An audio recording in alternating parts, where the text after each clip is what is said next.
Japan is the one of the country in 1971 who first recognized Bangladesh. So we feel proud that Japan is one of the good friend of Bangladesh. So in all context আমরা কিন্তু জানি যে বাংলাদেশীদেরকে Japan কিন্তু সবসময় চেষ্টা করে কিভাবে বাংলাদেশীদেরকে promote করা যায়। তো সেই কারণে আমরা বলবো যে আমরা আমাদের বিশ্ববিদ্যালয় থেকে ইতিমধ্যে আমার জানা মতে প্রায় ভেরি ক্লোজ টু 1000 স্টুডেন্ট কিন্তু জাপানে বিভিন্ন ভাবে কাজ করছে। তারা কেউ ছাত্র হিসাবে, কেউ ছাত্র শেষ করার পরে কাজ করছে এবং আমার জানার মধ্যে অনেকেই কিন্তু এখানে উপস্থিত আছে। আমরা বাংলাদেশিরা বাইরে এসে কিন্তু এখানে কে কোন দল করি, কে কোন মতের বিশ্বাসী, এটা আমাদের ভিতরে রাখতে চাই না। আমরা বাংলাদেশি, আমাদের পরিচয় হয় বাংলাদেশি, বাংলাদেশি কালচারকে আমরা ধরে রাখতে চাই।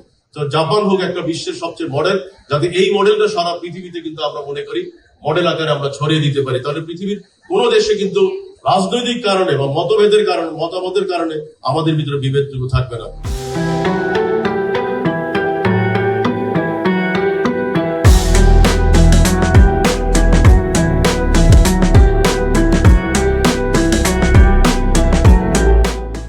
জনাব ডক্টর মোহাম্মদ সবুর খানকে বক্তব্য দেওয়ার জন্য অনুরোধ করছি।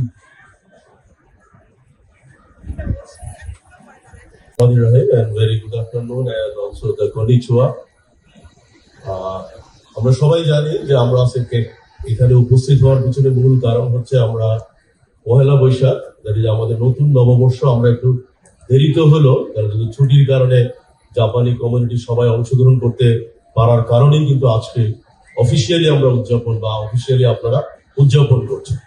তো সেই ক্ষেত্রে আমার মনে হয় মাননীয় অ্যাম্বাসেডর মহোদয় ইতিমধ্যে তার বক্তব্য বলেছেন এবং আমি নিজেও আপনাদের সাথে বলতে চাই যে আপনারা বাংলাদেশের যে কমিউনিটি, জাপানের অলমোস্ট প্রায় 50,000 পিপল এখন জাপানে বাংলাদেশিরা কিন্তু কাজ করার সুযোগ পাচ্ছে এবং তাদের মধ্যে অনেকেই আছে যারা প্রায় দীর্ঘ সময়, প্রায় 30 বছর বা কেউ কেউ আছেন 20 বছর 25 বছরের উপরে কিন্তু জাপানে কন্ট্রিবিউট করা বা কাজ করার সুযোগ আপনাদের হচ্ছে।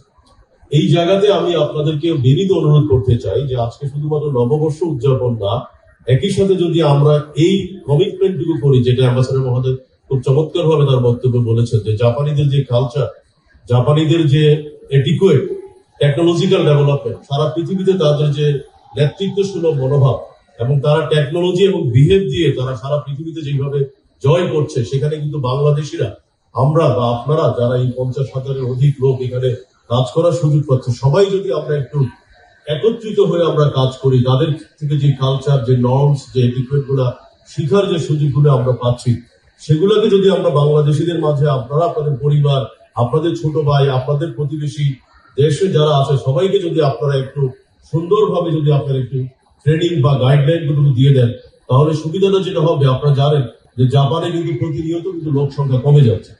জাপানের লোক সংখ্যা কমে যাওয়ার কারণে এটা কিন্তু আমাদের জন্য একটা বিরাট অপরচুনিটি তৈরি হচ্ছে এবং ইতিমধ্যে আমার মনে হয় যে আমাদের সচিব, দ্যাট ইজ ফরেন সার্ভিসের, উনি কিন্তু ওনার বক্তব্য বললেন যে Japan is the one of the country in 1971 who first recognized Bangladesh. So we feel proud that Japan is one of the good friend of Bangladesh.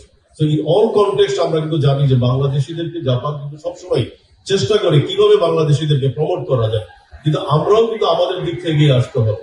কারণ আমরা যদি আমাদের বিহেভিয়ার, আমাদের কালচার, আমরা যদি এইভাবে যদি ভালো আচরণ না করি, তো সেই কারণে আমরা বলবো যে আমরা আমাদের বিশ্ববিদ্যালয় থেকে ইতিমধ্যে আমার জানা মতে প্রায় ভেরি ক্লোজ টু 1000 স্টুডেন্ট কিন্তু জাপানে বিভিন্ন ভাবে কাজ করছে। তারা কেউ ছাত্র হিসাবে, কেউ ছাত্র শেষ করার পরে কাজ করছে এবং আমার জানার মধ্যে অনেকেই কিন্তু এখানে উপস্থিত আছে। তো সেই কারণে আমরা বলবো যে এই যে একটা চমৎকার সুযোগ জাপান আমাদেরকে করে দিচ্ছে, আমরা সেটাকে কিভাবে কাজে লাগাতে পারি। আমরা ইতিমধ্যে জানি আমাদের বর্তমান সরকার, মাননীয় প্রধানমন্ত্রী তারেক রহমান কিন্তু তার প্রথম বক্তব্যে কিন্তু বলেছেন যে ছাত্রছাত্রী স্কুল কলেজের জন্য উনি কিন্তু জাপানি ভাষা এবং অন্যান্য ভাষাগুলো কিন্তু ম্যান্ডেটরি করার পরিকল্পনা ইতিমধ্যে সরকার নিয়েছে। That is also one of the great indication that how hour present government is also giving the respect to the Japanese community. কিন্তু আমরা সেটাকেও কাজে লাগাইতে হবে। যেমন আমরা আমাদের বিশ্ববিদ্যালয়ে কিন্তু 2 জন ফুল টাইম জাপানি প্রফেসর কাজ করছে এবং আমরা কিন্তু অলমোস্ট দীর্ঘদিন থেকে কিন্তু জাপানি ফুল টাইম প্রফেসরকে সেখানে কাজ করাচ্ছি। তো এই জায়গাও কিন্তু আমরা মনে করি জাপানি কমিউনিটি যারা আপনারা এখানে আছেন, আপনারা নিজেরাই জানেন আপনারা কতটুকু ভালো থাকছেন। আপনাদের কমিউনিটি যদি আরো বড় হয়, আপনাদের পরিবারগুলো যেন ব্যাপক হারে আসে, তাহলে কিন্তু জাপানেও যেমনি ভাবে উপকৃত হবে, আপনারাও তেমনি ভাবে উপকৃত হবেন, বাংলাদেশও তেমনি ভাবে উপকৃত হবে। এবং একইভাবে আপনারা জানেন যে জাপানে ইনফ্রাস্ট্রাকচার ডেভেলপমেন্ট, ভূমিকম্প প্রবণিত একটা দেশ হওয়ার পরেও শুধুমাত্র টেকনোলজিক্যাল ডেভেলপমেন্টের কারণে আপনারা জানেন তারা কিন্তু এই ধরনের ভূমিকম্প, যে হাই লেভেলের ভূমিকম্প গুলো হয়, আপনারা জানেন সেগুলো কিন্তু ওরা ওভারকাম করার জন্য সমস্ত প্রযুক্তি ওদের হাতের মুঠায়।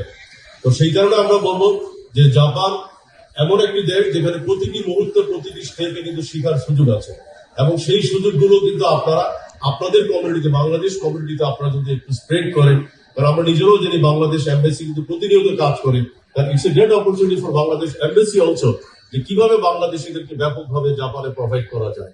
কারণ আমরা আবারও বলবো, জাপানের যে পার ক্যাপিটা যে আমরা জানি আর্নিং, সেটা কিন্তু পৃথিবীর অনেক দেশ থেকে অনেক উন্নত এবং অনেক হাই ক্যালিবারে। তো এই জায়গাতেও আমরা কিন্তু আপনাদেরকে বাংলাদেশি কমিউনিটিকে বিনয়ের সাথে অনুরোধ করবো যে আমরা সম্ভবত এই সুযোগটুকু হাতছাড়া করতে চাই না। একটু আগেই আমাদের সচিব মহোদয় যেটা বললেন, পররাষ্ট্র মন্ত্রণালয়ের সচিব, 2005 সালে তৎকালীন প্রধানমন্ত্রী আমাদের প্রয়াত বেগম খালেদা জিয়া, উনি কিন্তু এখানে শহীদ মিনার স্থাপন করছেন, এবং আমার জানার মতে পৃথিবীর খুব কম দেশেই কিন্তু সুযোগ হয়েছে যেখানে একজন রাষ্ট্রপ্রধান এসে একটা শহীদ মিনার স্থাপন করে, তাও একটা ওপেন জায়গা। এটা একটা ওপেন কমিউনিটি, এটা কিন্তু কোনো ব্লক কমিউনিটি না। হয়তো অনেক ব্লক কমিউনিটিতে কিন্তু অনেক কিছু স্থাপন করা সম্ভব, কিন্তু এটা হচ্ছে ওপেন কমিউনিটি। সো ওপেন কমিউনিটিতে আমাদের বেগম খালেদা জিয়া এই শহীদ মিনার প্রতিষ্ঠা করার যে অনুমতি বা ওনার ফিজিক্যালি আসা, এতেও কিন্তু প্রমাণিত হয় যে বাংলাদেশ গভর্নমেন্ট সবসময় চায় জাপানের সাথে আমাদের সম্পর্কটা আরো উন্নত হোক। সুতরাং আপনারা অনেক সময় জানেন জাপানরা কিন্তু একটু সেন্সিটিভ জাতি, সামান্য কিন্তু একটু খোঁচা খেলে বা একটু আঘাত খেলে ওরা কিন্তু খুব কষ্ট পায়। সুতরাং এই জায়গাতেও কিন্তু আপনারা যারা এখানে থাকেন তাদেরও একটা দায়িত্ব আছে যে বাংলাদেশের রেসপেক্টটা কিভাবে প্রতিনিয়ত আমরা ঊর্ধ্বে তুলে ধরতে পারি। আমরা কিন্তু খুব সহজেই করতে পারি, কিন্তু ওদের এক্সপেকটেশন কিন্তু খুব কম। জাপানিদের আপনারা নিজেরাও জানেন যে ওদের এক্সপেকটেশন কিন্তু অনেক কম। সুতরাং এই এক্সপেকটেশনও মিট আপ করার জন্য আজকের এই পহেলা বৈশাখে, আজকের এই অনুষ্ঠানে আসুন আমরা সবাই মিলে যদি আমরা প্রতিজ্ঞাবদ্ধ হই যে আমরা বাংলাদেশের পতাকাকে ঊর্ধ্বে তুলে ধরবো, বাংলাদেশের সম্মানকে আমরা ঊর্ধ্বে তুলে ধরবো। আমরা একজন আরেকজনকে বুঝাবো যে তুমি যদি ভালো কোনো জব, ভালো কোনো অপরচুনিটি তুমি পাও, তুমি ভালোভাবে সেই প্রতিষ্ঠানকে বুঝিয়ে তুমি চলে যাও, কিন্তু কোনোভাবেই দেশের সম্মানকে যাতে অক্ষুণ্ণ না করা হয়। কারণ দেশের সম্মানটা অক্ষুণ্ণ হলে কিন্তু আলটিমেটলি আমরাই ক্ষতিগ্রস্ত হবো। আগামী পরশু আমি জাইকা প্রধান, এখানে জাইকার হেডকোয়ার্টারে আমি একটু কথা বলার ইতিমধ্যে অ্যাপয়েন্টমেন্ট পেয়েছি। আমি চাই যে জাইকা প্রধানকে আমরা বুঝাতে চাই, জাইকার যে যারা যে টিম আমার সাথে 5 জনের একটা কমিটি সেখানে আমার সাথে বসবে, আমি চাই যে ওই জায়গাগুলোতেও যাতে আমরা সুন্দরভাবে বাংলাদেশকে আমরা তুলে ধরতে পারি। বারবার বলবো যে বাংলাদেশ আমাদের প্রাউড, আমরা বাংলাদেশিরা নিজেদের দেশ নিয়ে আমরা যেমনি ভাবে গর্ববোধ করি, ঠিক তেমনি ভাবে আমরাও চাই যে জাপানি কমিউনিটি বাংলাদেশকে সুযোগ দেওয়ার জন্য তারাও একসময় গর্ববোধ করবে। আমি আর কথা বাড়াচ্ছি না, আমি আপনাদের সবাইকে আবারও সুস্বাগতম জানাচ্ছি এবং আশা করি যে আজকের এই পয়লা বৈশাখ উদযাপনের মাধ্যমে আমরা একটা নতুন একটা ইউনাইটেড বাংলাদেশ কমিউনিটি গড়ে তুলতে পারবো, যেখানে কোনো ভেদাভেদ থাকবে না। আমরা বাংলাদেশিরা বাইরে এসে কিন্তু এখানে কে কোন দল করি, কে কোন মতে বিশ্বাসী, এটা আমাদের ভিতরে রাখতে চাই না। আমরা বাংলাদেশি, আমাদের পরিচয় হয় বাংলাদেশি, বাংলাদেশি কালচারকে আমরা ধরে রাখতে চাই। তো জাপান হোক একটা বিশ্বের সবচেয়ে মডেল, যাতে এই মডেলটা সারা পৃথিবীতে কিন্তু আমরা মনে করি মডেল আকারে আমরা ছড়িয়ে দিতে পারি, তাহলে পৃথিবীর কোনো দেশে কিন্তু রাজনৈতিক কারণে বা মতভেদের কারণে, মতামতের কারণে আমাদের ভিতরে বিভেদটুকু থাকবে না। সবাই ভালো থাকবেন। আসসালামু আলাইকুম।